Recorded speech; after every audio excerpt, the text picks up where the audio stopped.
తొర్రూరు మండలంలో మొత్తం 33 షాపులు ఉన్నాయి. అందులో మనకు పిఎస్సిఎస్ వచ్చేసి 3 షాపులు ఉన్నాయి. ఒకటి మన తొర్రూరులో, ఇంకొకటి హరిపిరాల, ఇంకొకటి సోమవారం. ఈ 3 పిఎస్సిఎస్ ఆధ్వర్యంలో నిర్వహించబడుతున్నాయి. తర్వాత మిగతా ప్రైవేట్ షాపులు కూడా ఇంకా 30 షాపులు ఉన్నాయి. అందులో మనకు తొర్రూరులో వచ్చేసి 27 ఉన్నాయి. మిగతా ఒక 3 షాప్స్ నాంచార్మడులోనే, ఒకటి గుర్తులోను. ఇవన్నీ కూడా ఎక్కడ కూడా మనకు యూరియా కొరత అనేది మన మండలంలో ఇంతవరకు రాలేదు, ఇక ముందు కూడా రాదు. ఎందుకంటే మనకు ప్రతిరోజు మనకు యూరియా సప్లై వస్తుంది, మన మండలానికి వస్తుంది. కాబట్టి ప్రజలు ఎలాంటి ఆందోళన చెందాల్సిన అవసరం లేదు. మనకు గవర్నమెంట్ కూడా రైతులకు ఇబ్బంది అవుతుందంటే గతంలో ఏం చేసినట్టు లైన్ కట్టి ఇట్లా ఇబ్బంది పడుతున్నారని చెప్పేసి ప్రభుత్వం ఒక యాప్ ప్రవేశపెట్టింది. కానీ కొన్ని సాంకేతిక కారణాల వల్ల అది యాప్ సరిగా పనిచేయట్లేదు. వాళ్ళ యాప్ పనిచేసినట్టుంటే వాళ్ళు ఇంటి దగ్గర నుంచే మనము ఎన్ని బస్తాలు కావాలనేది బుక్ చేసుకోవచ్చు. అంటే మనకు ఈ ప్రతి పంట వివరాలు వస్తాయి, అందులో షాప్ వివరాలు వస్తాయి. ఏ షాప్ మీకు అనుకూలంగా మీకు అందుబాటులో ఉన్న షాప్ వివరాలు ఎంటర్ చేసినట్లుంటే మీకు ఎంత రావాలనేది ఒక మొక్కజొన్నకైతే ఇప్పుడు 4 బస్తాలు తర్వాత ఎకరానికి, అదే మాదిరిగా వరికి అయితే 3 బస్తాలు ఆటోమేటిక్గా అదే తీసుకుంటుంది.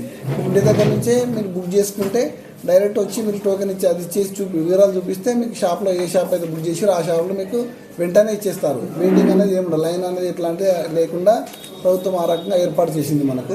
కాబట్టి ప్రజలు ఎలాంటి ఆందోళన చెందాల్సిన అవసరం లేదు.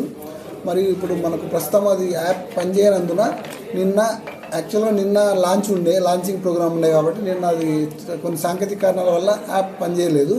కాబట్టి ఈరోజు ఏం చేస్తున్నామంటే మనకు వాళ్ళ రైతుల దగ్గర నుంచి పాస్బుక్, ఆధార్ కార్డు అవి తీసుకొని వాళ్ళకు పంపిణీ చేయడం జరుగుతుంది. ఇక్కడ కూడా ఎలాంటి ఇబ్బంది లేదు. అన్ని షాపులలో కూడా మనకు యూరియా అందుబాటులో ఉంది. యూరియా మనకు వచ్చేసి ప్రతిరోజు సప్లై చేస్తున్నారు కాబట్టి గతంలో లాగా ఎలాంటి ఇబ్బంది లేదు. మనకు అన్ని మండలంలో ప్రతి చోట అవైలబుల్గా ఉంది. ఇక్కడ నుంచైనా మనం తీసుకోవచ్చు. Okay, thank you. ఈ ప్రభుత్వం ప్రవేశపెట్టిన యాప్ గురించి మనకు అవగాహన అందరికీ ఉండదు కాబట్టి, అంటే రైతులందరూ ఎడ్యుకేటెడ్ కాదు కాబట్టి వాళ్ళకు అవగాహన కల్పించడం కోసం మనము ప్రతి షాప్లో కూడా ఒక వాలంటీర్ని ఏర్పాటు చేశాము. అదే మాదిరిగా మన జీపీఓలు కూడా, ఏఈఓలు కూడా అందుబాటులో ఉంటారు షాప్లో. అక్కడ వాళ్ళకి చెప్పినట్టుంటే, వాళ్ళ పట్టదారు పాస్బుక్ వివరాలు చెప్పినట్టుంటే వాళ్ళు కూడా మనకు యాప్లో బుక్ చేసి వాళ్ళకి సహాయం చేయడానికి అవకాశం ఉంటుందండి. ఈ అవకాశాన్ని అందరూ కూడా సద్వినియోగపరచుకోవాలని కోరుతున్నాను. ఈ యాప్ కూడా బహుశా 1-2 రోజుల్లో పునరుద్ధరించే అవకాశం ఉంది. కాబట్టి రైతులందరూ కూడా యాప్ ద్వారానే బుక్ చేసుకుంటే మీకు ఎలాంటి ఇబ్బంది కలగదని మరొకసారి విజ్ఞప్తి చేస్తున్నాను. నా పేరు రామ్ నర్సయ్య, తొర్రూరు మండల వ్యవసాయ దగ్గర పనిచేస్తున్నాను. మండలంలో ప్రజెంట్ ఎక్కడ కూడా యూరియా కొరత లేదండి. ఎందుకంటే లాస్ట్ సీజన్లో కూడా మేము స్ట్రీమ్ లైన్ చేశాము. ప్రతి ఒక్క రైతుకు కూడా మనము యూరియా బస్తాలు అందే విధంగా చర్యలు తీసుకున్నాం. ఇప్పుడు కూడా అదే పద్ధతిలో మనము చుట్టుపక్కల మండలాల్లో కూడా హైరాణ ఉన్నప్పటికీ మన మండలంలో అలాంటి జరగలేదు ఎక్కడ కూడా. ఎందుకంటే ఒక ప్లాన్ ప్రకారంగా మేము స్ట్రీమ్ లైన్ చేసుకున్నాము. రైతులకు అవసరం ఉన్న వాళ్ళకు మాత్రం ఇవ్వడం జరుగుతుంది. అవసరం లేని వాళ్ళు మెల్లగా తీసుకోండి, ఏం తొందర లేదు. అన్ని షాపులలో ఉంది, అందుబాటులో ఉంది. ఎంఆర్పి రేట్లకి ఇస్తున్నారు కాబట్టి మీరు ఎక్కడ కూడా తొందరపాటు కానీ హైరాణ కానీ చెందవద్దని చెప్పేసి విజ్ఞప్తి చేయడం జరిగింది. గ్రామాల వారిగా ఏఈఓల ద్వారా కూడా సమాచారం చెప్పడం జరుగుతుంది. ఎందుకంటే లాస్ట్ సీజన్లో ఇవ్వలేదు కాబట్టి ఇప్పుడు ఇవ్వరేమని చెప్పి భయపడాల్సిన అవసరం లేదని చెప్పి చెప్పడం జరిగింది. అదేవిధంగా రైతులకు గవర్నమెంట్ ద్వారా మనకు యూరియా యాప్ రావడం కూడా జరిగింది. దాన్ని కూడా మేము రైతులకు విరివిగా ప్రచారం చేయడం జరిగింది. సాంకేతిక కారణాల వల్ల మనకు యాప్ అనేది కొద్దిగా మనకు ప్రాబ్లం ఉందని చెప్పి సందర్భంలో రైతులు ఇంకా ఇబ్బంది పడొద్దని చెప్పేసి రైతులకు కూడా అవగాహన పరచడం జరిగింది.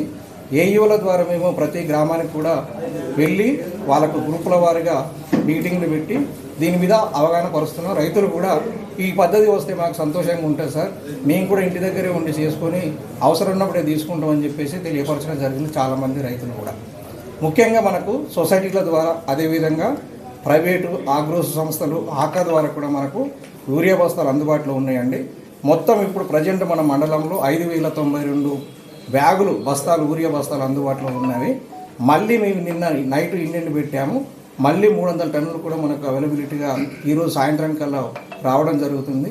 తొర్రూరు సొసైటీ మనకు గోడం ఫెసిలిటీస్ ఎక్కువ ఉంది, దగ్గర 300 టన్నులకు ఫెసిలిటీస్ ఉందని చెప్పేసి తొర్రూరు సొసైటీకి మేము 100 టన్నులు ప్రపోజ్ చేయడం జరిగింది. ఈరోజు ఈవినింగ్ కూడా 100 టన్నులు మనకు రావడం జరుగుతుంది. అదేవిధంగా పిఎస్సిఎస్ హరిపురాలకు 40 టన్నులు, అదేవిధంగా సోమవారానికి 40 టన్నులు ప్రపోజ్ చేశాం. ప్రజెంట్ మనకు పిఎస్సిఎస్ తొర్రూరులో 800 బ్యాగులు ఉన్నవి, హరిపురాల్లో 1110 బ్యాగులు ఉన్నవి, సోమవారానికి 922 ఉన్నవి. అదేవిధంగా ఆగ్రోస్ ద్వారా 444, ఆగ్రోస్ 2 ద్వారా 444, ఆకా గుర్తూరు 444, ఆకా తొర్రూరుకు 444, సాయికృష్ణ అంటే ప్రైవేట్ షాపుల వాళ్ళకు కూడా ప్రతి షాపుకు 20 టన్నులు అందుబాటులో పెట్టడం జరిగిందండి. కాబట్టి రైతు సోదరులకు విజ్ఞప్తి ఏంటంటే మీకు అవసరం మేరకు తీసుకెళ్ళండి. ఇంకా మా వరి నారులే పోస్తున్నారు, నాట్లు వేసేది ఇంక 20 రోజులు దాకా ఉంది. అందరికి సఫిషియెంట్గా మేము యూరియా సరఫరా చేయడం జరుగుతుంది. కాబట్టి రైతులు అపోహలు చెందొద్దు. మండలంలో ఏమైనా సమస్య ఉంటే మా దృష్టికి తీసుకొస్తే తక్షణమే స్పందించి వారికి యూరియా బస్తాలు అందే విధంగా చర్యలు తీసుకుంటాం. అంతే తప్ప ఆందోళన చెందేసి ఇబ్బందులు పడొద్దని రైతులు విజ్ఞప్తి చేస్తున్నాం.